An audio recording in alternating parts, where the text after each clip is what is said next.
ಎಲ್ಲರಿಗೂ ನಮಸ್ಕಾರ. ಎಲ್ಲರೂ ಹೇಗಿದ್ದೀರಾ ಫ್ರೆಂಡ್ಸ್? ನಾನು ತುಂಬ ಚೆನ್ನಾಗಿದ್ದೀನಿ, ನೀವು ಚೆನ್ನಾಗಿದ್ದೀರಾ ಅಂತೇಳಿ ಅಂದ್ಕೊಂಡಿದ್ದೀನಿ. ನಾನಿವತ್ತು ಖಾರದ ಅನ್ನ ಅಂದರೆ ಪುಳಿಯೋಗರೆ ಮಾಡ್ತಾಯಿದ್ದೀನಿ. ಇನ್ಸ್ಟೆಂಟಾಗಿ ಮಾಡ್ಕೊಳ್ಳೋ ಅಂಥದ್ದು.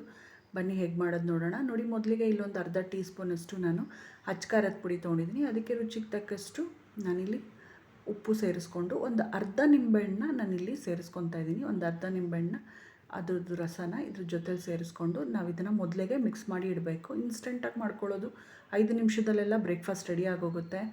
ನೋಡಿ, ಇದನ್ನು ನೀರೇನೂ ಹಾಕದೆ ಇದೇನು ನಿಂಬೆಹಣ್ಣು ರಸ ಜ್ಯೂಸ್ ಹಾಕಿದ್ದೀವಲ್ಲ ಇದರಲ್ಲೇ ಈ ಪುಡಿನ ಕಲಸಿ ನಾವು ಸೈಡ್ಗೆ ಇಟ್ಕೋಬೇಕಾಗತ್ತೆ. ನೀಟಾಗಿ ಕಲಸಿ, ಯಾಕೆಂದರೆ ಉಪ್ಪೆಲ್ಲ ಹಾಕಿರ್ತೀವಲ್ಲ, ಖಾರ ಹುಳಿ ಉಪ್ಪು ಎಲ್ಲ ಹಿಡಿದ್ರೆ ಚೆನ್ನಾಗಿರುತ್ತೆ. ಹಾಗಾಗಿ ನೋಡಿ, ಈ ರೀತಿ ಒಂದು ಚೂರು ಏನೂ ವೇಸ್ಟ್ ಆಗ್ದಲ್ಲ ಇರೋ ಹಾಗೆ ನಾವು ಈ ಥರ ಕಲಸಿಟ್ಕೋಬೇಕು. ಇದು ರೆಡಿಯಾಗಿದೆ. ಇಲ್ಲಿ ಒಂದು ಬಾಣಲಿ ಇಟ್ಕೊಂಡು ಒಂದು ಟೇಬಲ್ ಸ್ಪೂನ್ ಎಣ್ಣೆ ಹಾಕಿ ರೆಡಿ ಮಾಡಿ ಇಟ್ಕೊಂಡಿದ್ದೆ. ಅದಕ್ಕೆ ಒಂದು ಸ್ವಲ್ಪ ಕಡಲೆಕಾಯಿ ಬೀಜ ಹಾಕ್ಕೊಂಡು ಮೊದಲಿಗೆ ನಾನಿಲ್ಲಿ ಹುರ್ಕೊತಾ ಇದ್ದೀನಿ. ಇನ್ಸ್ಟೆಂಟಾಗಿ ಮಾಡ್ಕೊಳ್ಳೋದ್ರಿಂದ ಏನಾದರೂ ಬೇಗ ಯಾರಾದರೂ ಬ್ರೇಕ್ಫಾಸ್ಟ್ ಆದಮೇಲೆ ಯಾರಾದರೂ ಬಂದುಬಿಟ್ರು ಗೆಸ್ಟು, ಇನ್ಸ್ಟೆಂಟಾಗಿ ಮಾಡಿಕೊಡ್ಬೇಕು ಅಥವಾ ಮಕ್ಕಳಿಗೇನೋ ಲಂಚ್ ಬಾಕ್ಸಿಗೆ ಬೇಕು, ಲೇಟಾಗಿ ಎದ್ದುಬಿಟ್ಟಿದ್ದೀವಿ ಅನ್ನೋ ಟೈಮಲ್ಲಿ ಖಂಡಿತ ಇದನ್ನು ಟ್ರೈ ಮಾಡಿ. ಎಲ್ರಿಗೂ ಇಷ್ಟ ಆಗುತ್ತೆ, ಅಷ್ಟು ರುಚಿಯಾಗಿರುತ್ತೆ ಇದು.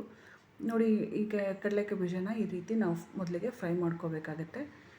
ಒಂದು ಮುಕ್ಕಾಲು ಭಾಗ ಇದು ಫ್ರೈ ಆಗ್ತಿದೆ ಅನ್ನೋ ಹಾಗೇ ನಾನಿಲ್ಲಿ ಕಡಲೆಬೇಳೆ ಮತ್ತು ಉದ್ದಿನಬೇಳೆನ ಸೇರಿಸ್ಕೊತೀನಿ.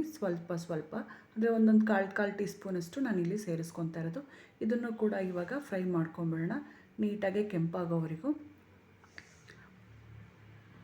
ಡಿಫ್ರೆಂಟಾಗಿ ಮಾಡಿಕೊಡೋದಕ್ಕಿಂತ ಮನೇಲಿ ನಾವು ತಿನ್ನೋದನ್ನೇ ಮಕ್ಕಳು ಇಷ್ಟಪಡೋವಂಥದ್ದು ಸ್ವಲ್ಪ ಬೇರೆ ಥರ ಮಾಡಿಕೊಟ್ರೆ ಇಷ್ಟಪಟ್ಟು ತಿಂತಾರೆ ತಿಂಡಿನ. ಹಾಗಾಗಿ ಲಂಚ್ ಬಾಕ್ಸಿಗೂ ಚೆನ್ನಾಗಿರುತ್ತೆ, ಬ್ರೇಕ್ಫಾಸ್ಟ್ಗೂ ಇದು ಚೆನ್ನಾಗಿರುತ್ತೆ ಫ್ರೆಂಡ್ಸ್. ನೋಡಿ, ಇವಾಗ ಆಗಿದೆ. ಇದಕ್ಕೆ ನಾನೊಂದು 10 ಎಸಳು ಕರ್ಬೇವಿನ ಸೊಪ್ಪು, ಒಂದು ಒಣಮೆಣ್ಸಿನ್ಕಾಯಿನ ಕಟ್ ಮಾಡಿ ಹಾಕ್ಕೊತಾ ಇದ್ದೀನಿ.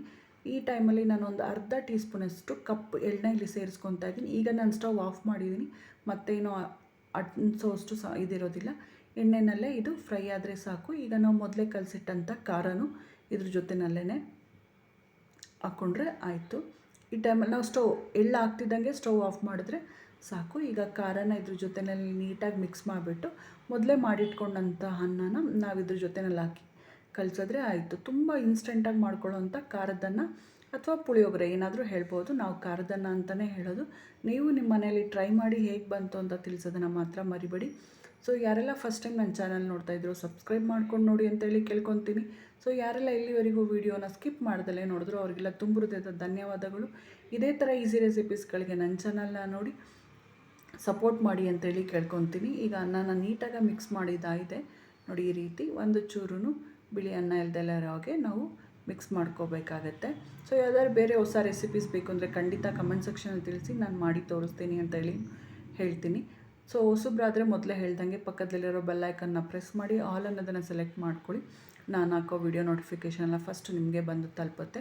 ಸೊ ಮಾಡಿರೋ ರೆಸಿಪೀಸ್ ಇಷ್ಟ ಆಯಿತು ಅಂದರೆ ಫ್ಯಾಮಿಲಿ ಫ್ರೆಂಡ್ಸ್ಗೆ ಶೇರ್ ಮಾಡೋದನ್ನ ಮಾತ್ರ ಮರಿಬೇಡಿ.